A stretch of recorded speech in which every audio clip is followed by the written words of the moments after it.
Le ministère de la Construction, du Logement et de l'Urbanisme présente les 13 minutes du MCLU.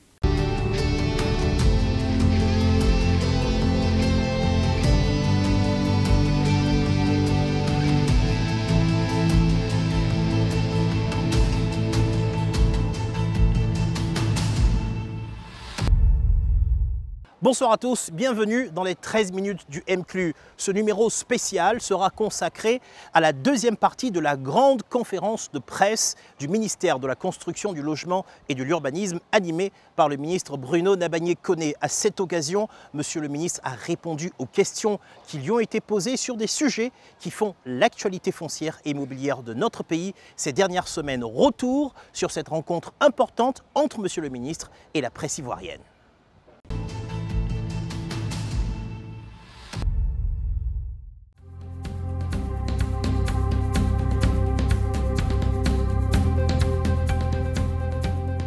Le conseil que nous donnons dans ce genre de situation, c'est d'aller vers la justice. Nous sommes un État de droit et nos process sont faits de telle façon que vous avez toujours une voie de recours. Le ministère peut se tromper de bonne foi, peut se tromper de mauvaise foi, peu importe. Mais vous avez toujours la voie de la justice qui va réparer éventuellement ce que le ministère aura gâté avant. Donc il n'y a rien qui soit définitif. Et là aussi, nous rassurons tous ceux qui ont un problème. C'est vrai que quelqu'un d'autre a dit que les délais sont longs et que les faussaires profitent justement de la longueur, mais qu'est-ce que nous pouvons faire? Si on ramène tout au ministère, ce sont les mêmes personnes qui diront, mais voilà, ils sont déjà voleurs, on va leur dire encore de juger les affaires, donc au contraire, ils vont continuer à voler.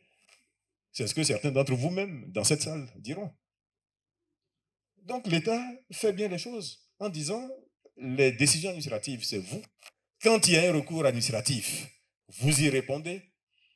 Si vous n'y répondez pas ou si vous y répondez d'une façon qui ne remet pas en cause votre décision initiale, vous allez à un recours hiérarchique ou bien vous allez au tribunal après.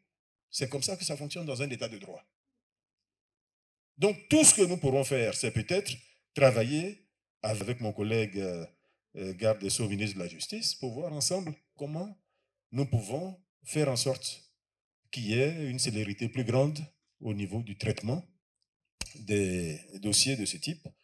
Mais quand c'est à la justice, malheureusement, nous ne pouvons qu'attendre la résolution du litige avant même de faire quoi que ce soit. Mais ce que je peux vous dire qui est rassurant pour tous ceux qui ont encore des craintes, et je suis persuadé que cela a été dit avant moi par ou le directeur de cabinet ou d'autres directeurs, c'est que aujourd'hui, en Côte d'Ivoire, s'il est établi que votre ACD a été délivré sur la base de documents faux, à tout moment, il peut être annulé, dès lors que la justice atteste de la fausseté de documents ayant servi à délivrer cet ACD. Donc voilà, c'est aussi simple.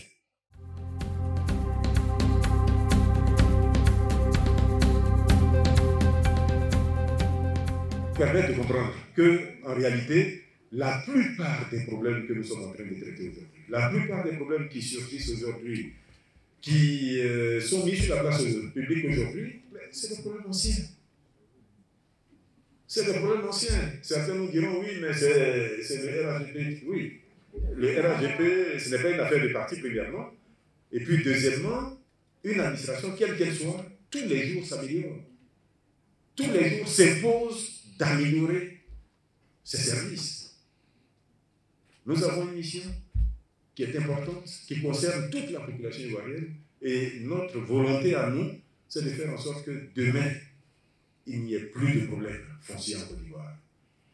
Que les problèmes fonciers ne retardent plus les projets économiques, qu'ils ne retardent plus les projets de logement, que les conflits fonciers ne créent pas toute l'émotion que ça crée aujourd'hui, ne créent pas la peine que cela crée chez ceux qui ont été victimes. C'est ça que nous voulons éviter avec toutes les réformes qui ont été faites. Et je voudrais vraiment que cela soit...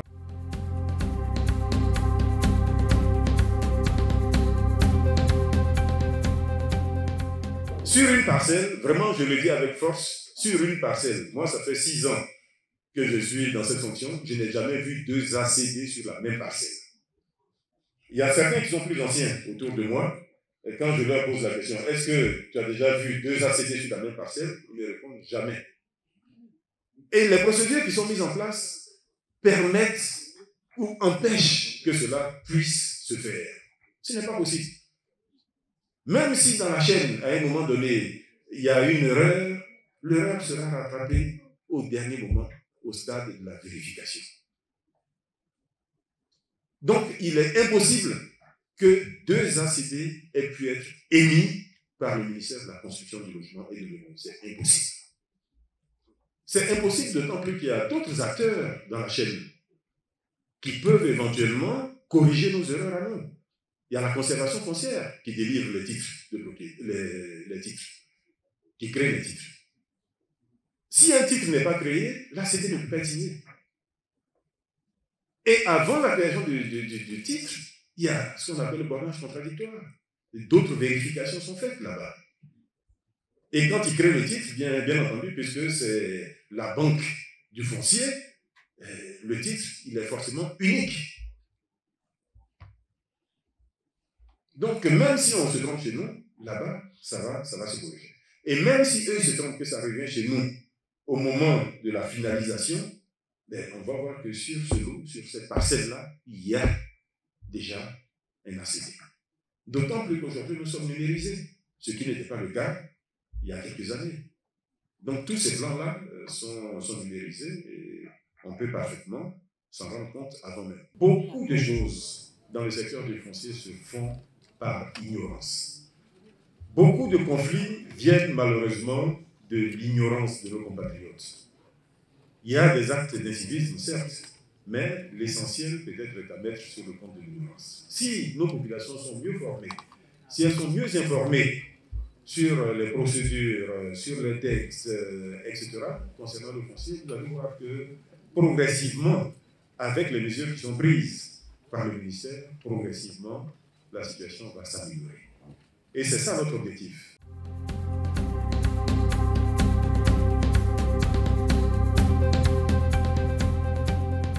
Il y a deux niveaux de réponse que je ferai ici. Le premier niveau de réponse, c'est de vous dire que là aussi, l'État, ce n'est pas le ministère de la Construction, c'est l'État lui-même qui a décidé que l'enquête publique soit faite par une tierce personne. Pour éviter que le ministère soit jugé parti, l'État a décidé que ce soit les préfets ou les maires. Voilà, donc c'est eux qui ont la responsabilité de l'enquête publique.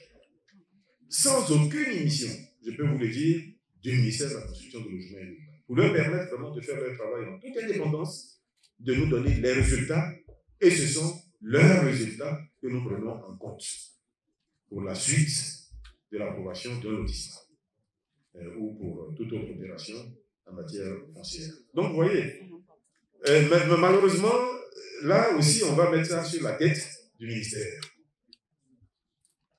Puisque vous êtes en train de dire que les enquêtes publiques ne sont pas bien conduites. Bon, je n'ai pas envie d'aller dans votre sens, mais ce que je suis en train de vous dire, que si c'est le cas, ce n'est pas du ministère. Voilà. Et ce n'est pas à nous d'aller donner des conseils à celui qui a été chargé par l'État de réaliser une mission qui est complémentaire à la nôtre, qui est même faite de façon totalement indépendante à la nôtre, pour permettre justement qu'il y ait un contrôle croisé de nos activités.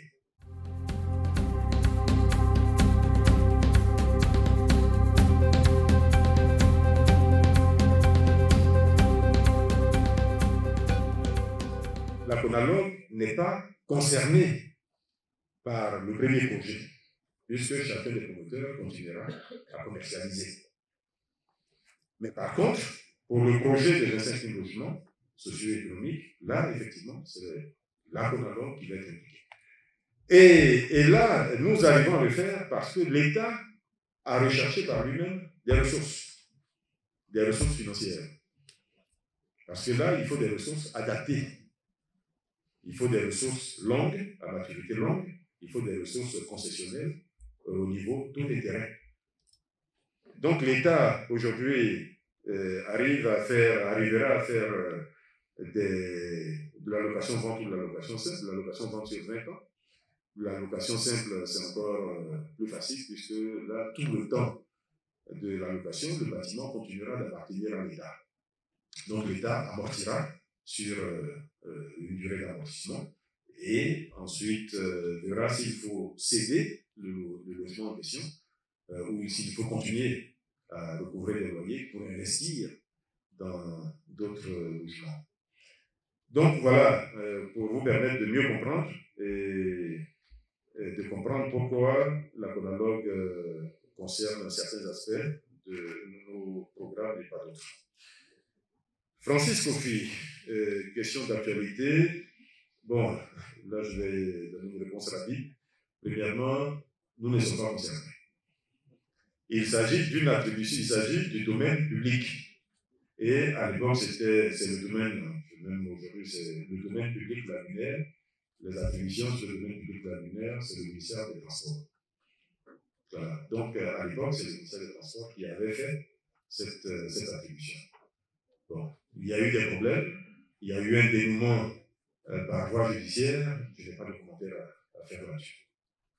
Le ministère n'est en rien concerné par cela.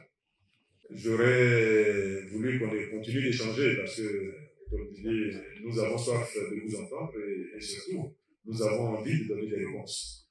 Nous avons envie de donner des réponses parce que nous n'avons rien à nous reprocher. Dès le premier jour, nous aurions pu commencer à communiquer. Mais vous le savez autant que nous, quand vous communiquez au moment où il y a du bruit, personne ne va vous entendre. Quand vous communiquez au moment où il y a beaucoup d'émotions, personne ne va plus vous entendre. Donc nous avons fait le choix délibéré avec mes collaborateurs d'attendre que la situation s'apaise un peu et que les personnes qui vont nous écouter soient plus réceptives. Nous pensons que c'est le cas aujourd'hui, donc nous allons amplifier cette communication qui n'a pas été démarrée aujourd'hui. Certains, comme je l'ai dit, découvrent peut-être notre communication, découvrent certains aspects de notre gestion, découvrent certaines complexités de la mission que nous menons, mais nous, depuis des années, on est dedans. Et on vit ça tous les jours. On vit ça tous les jours. C'est vrai que ces problèmes-là sont venus sur la place publique, donc ça a permis à l'opinion de s'en saisir, mais nous gérons ces problèmes tous les jours.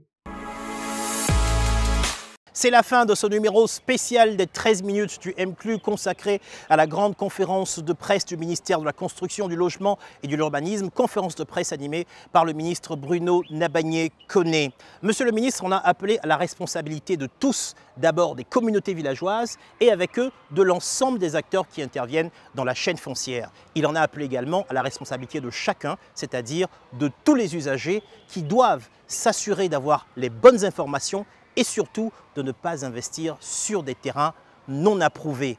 Et enfin, n'oubliez pas que les délais pour les mesures transitoires concernant la mise en place de l'ADU arrivent fin mars. Dépêchez-vous d'aller dans les bureaux du guichet unique du foncier pour lancer votre procédure d'ACD. C'est tout pour ce numéro des 13 minutes du MCLU. N'oubliez pas de contacter les services du ministère au numéro qui s'affiche au bas de l'écran et à bientôt pour un nouveau numéro des 13 minutes du MCLU.